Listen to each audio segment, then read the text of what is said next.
Déjà, on n'a pas de cas de Covid dans le groupe, donc c'est une bonne chose. Ça va nous permettre de pouvoir préparer la séance de ce soir et le match de demain avec tous les joueurs. Ils ont bien récupéré, l'état d'esprit est bon. C'est toujours important de bien commencer une compétition pour gagner en confiance. Et puis avoir eu 4 jours pour s'acclimater encore aux conditions locales, c'est une bonne chose. Donc on doit s'améliorer, on doit continuer notre marche en avant. On est bien rentré dans la compétition. C'était le plus important pour nous, c'était de prendre les 3 points. On a fait des belles choses en première mi-temps, des choses moins bien aussi. Et on sait qu'on doit travailler pour s'améliorer, mais on a montré un bon visage pendant un moment. Et je pense que le plus important de cette compétition-là, c'est de rentrer et de gagner et de prendre les 3 points. C'est ce qu'on a fait, c'était l'objectif principal. Maintenant, on a un deuxième match qui arrive derrière. Et j'espère qu'on sera prêt pour la bataille. Sur le plan individuel, j'ai pas commencé la compétition. Mais je suis content de retrouver mes coéquipiers aujourd'hui. Je pense que j'étais un peu frustré parce que je pensais que les suspensions allaient être remises à zéro. Normalement, quand on reprend une compétition, je pense que le plus important, c'est de remettre tout à zéro. Malheureusement, non. Donc, j'ai été un peu surpris par rapport à ça. Mais bon, on va garder le positif. Et le positif, c'est les 3 points. Donc, voilà, aujourd'hui, je reviens dans le groupe. Et je suis content. J'ai pu regarder 3-4 matchs de la Sierra Leone. Et c'est très souvent le même constat. D'abord, ils défendent ensemble, en bloc, pour essayer de nous prendre en contre. Ils le font très souvent. Donc je pense que c'est dans leur ADN. Déjà dans le passé, ça remonte à 2014-2015, lorsqu'on les a joués, c'était la même chose. Ils ont des individualités qui peuvent faire des différences, mais c'est une équipe dans leur ADN qui est habituée à jouer sans le ballon pour vite, lorsqu'ils le récupèrent, aller à l'essentiel. Et donc, je ne vais pas vous dire, c'est pas mon équipe, donc je ne peux pas savoir, mais je pense que forcément, dans leur préparation, ils se préparent à souffrir.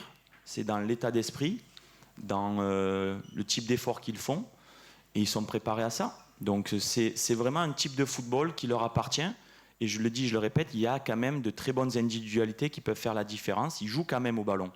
Mais d'abord, ils défendent en bloc, ils souffrent sans le ballon pour pouvoir après jouer leur va-tout. Donc je pense qu'à partir du moment où c'est leur philosophie, ils sont prêts à aller le plus longtemps possible dans cette compétition comme ça. Après, c'est sûr qu'il fait chaud, ça va tenir compte de la profondeur de banc, du Covid, de plein de choses. Mais c'est valable pour toutes les équipes. Bonjour, Salif Diallo des médias de la CAF. Je veux savoir, est-ce que la programmation des matchs à 14h ça a vraiment un impact sur le résultat de la partie? Ensuite, je rebondis à la question de mon confrère, des équipes qui jouent en bloc. Donc c'est quoi? Il faut vraiment prendre le jeu à son compte, il faut vraiment jouer son football, c'est ça? Par chance, on n'a pas encore joué à 14h, mais lorsque je regarde les matchs, je suis complètement d'accord. Dans l'intensité, je crois que c'est Sadio Mané qui se plaignait d'avoir joué les 2 matchs plus tôt. Dans l'intensité des matchs, on voit des matchs avec beaucoup plus de rythme lorsqu'il y a des matchs à 20h. J'ai pu voir hier soir le Gabon jouer contre le Ghana. Il y a beaucoup plus de rythme, donc forcément, lorsque je pense que la température diminue de 5-6 degrés, c'est beaucoup mieux. Concernant après le fait de prendre notre jeu à notre compte, oui, mais il faut finir les actions. Comme je vous dis, avoir la balle, avoir la possession pour rien en faire, ça ne sert pas à grand-chose. Le football, c'est marquer des buts. Donc aller au bout des actions, c'est ce qu'il faut qu'on arrive à mieux faire. Sur le dernier match, je pense que la possession contre la Guinée équatoriale, qui est aussi une équipe joueuse, la possession était partagée.